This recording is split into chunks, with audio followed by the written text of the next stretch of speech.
அனைவருக்கும் வணக்கம்.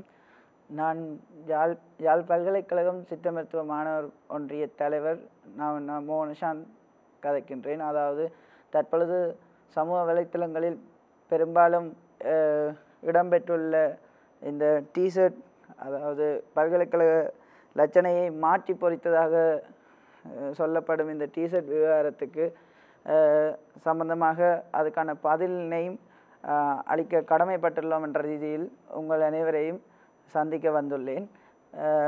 இதில் இந்த பல்கலைக்கழக இந்த ஜேசின்ற ஃப்ரண்ட் சைட் இது, அதே நேரத்தில் பேக் சைட் வந்து இப்படி இருக்கும். இதில் ஃப்ரண்ட் சைட் வந்து இந்த லோகோவை பதிக்கிறதுக்காக இந்த லோகோட முக்கியத்துவம் அறிந்து அதுவும் என்னிடம் கதைத்த அத்தனை பேருக்கும் நான் சொல்லியிருக்கிறேன். இந்த லோகோன்ற இம்பார்ட்டன்ஸு எனக்கு தெரியும், அதை நான் நெஞ்சில் தாங்கணுமென்றதுக்காகத்தான் இது இந்த ப்ராப்பராக அந்த வேஸில் பெர்மிஷன் எடுத்துத்தான் இந்த லோகோவை இந்த இடத்துல பதித்தேன் நான். அதே நேரத்தில் இந்த பின்னால் இருக்கிறது இதை லோகோண்டு தான் எல்லாருமே சொல்கிறாங்க, லோகோவில் மெய்ப்பொருள் சம்திங் இதை மெய்ப்பொருள் காண்பது அரிது, மற்றது இந்த நந்தி எல்லாத்தையும் எடுத்துட்டேன்னு சொல்கிறாங்க. பட் இதுக்கான டிசைனுக்கும் இந்த டிசைனை ஆக்கினதெல்லாம் நாங்கள் இல்லை. பட் இது வந்து நான் ஒரு டிசைனாக தான் பார்க்குறேன். லோகோவாக இருந்தால் நான் அதை நெஞ்சில் தாங்கியிருப்பேன். அந்த நெஞ்சில் தாங்கிறதுக்காகத்தான் நான் இதை பெர்மிஷன் எடுத்து தான் இதெல்லாம் செஞ்சேன் நான்.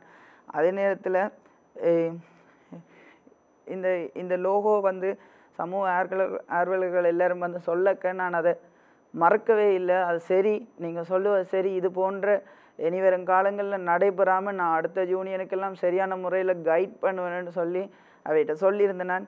இதில் எந்தவித இன்டென்ஷனும் இல்லை. எனக்கு எந்த கல்லூரி, அதாவது எந்த கல்லூரி நான் படிக்கிற என்ற கல்வி நிறுவனத்தை நான் வளர்க்கணும் என்று தான் விரும்புவேனே ஒழிய எந்த லட்சணையை நான் ஒரு நாளும் கீழே கூட போட்டதில்லை. அப்படி இருக்கேக்க நீங்கள் எல்லோரும் சமூக வலைத்தளங்களில் வித்தியாசமான பாணியில் எழுதியிருந்த நீங்கள் இருந்தாலும் நான் அதில் எல்லாம் பார்த்த ஒரே ஒரு விஷயம், யாழ்ப்பாண யூனிவர்சிட்டின்ற அவ்வளோ பற்றுள்ள அந்த பேர் தான் எழுதியிருக்கிறீங்க. அது சரி, பட் அதில் சொல்லப்பட்ட விஷயங்கள் யாவும் சிங்களவர் அந்த ஒரு இன்டென்ஷனில் மட்டும் இந்த விஷயங்கள் செய்யவில்லை. இதெல்லாம் அதோட இந்த ஜேசியை வந்து இனிவரும் காலங்களில் பாவிக்காமல் தவிர்க்கிறதுக்கு நாங்கள் ஒன்றியம் சார்பாக முடிவெடுத்துள்ளோம். அதுவும் இத்தகைய மாதிரியான இங்கிலீஷ் எழுத்து பதிக்கப்பட்டிருக்குன்னு சொன்னீங்க. இதையும் நாங்கள் ஏற்றுக்கொண்டு இது போன்ற தவறுகள் இனி வரும் காலங்களில் நடைபெறாமல் தவிர்த்து கொள்கின்றோம். நன்றி, வணக்கம்.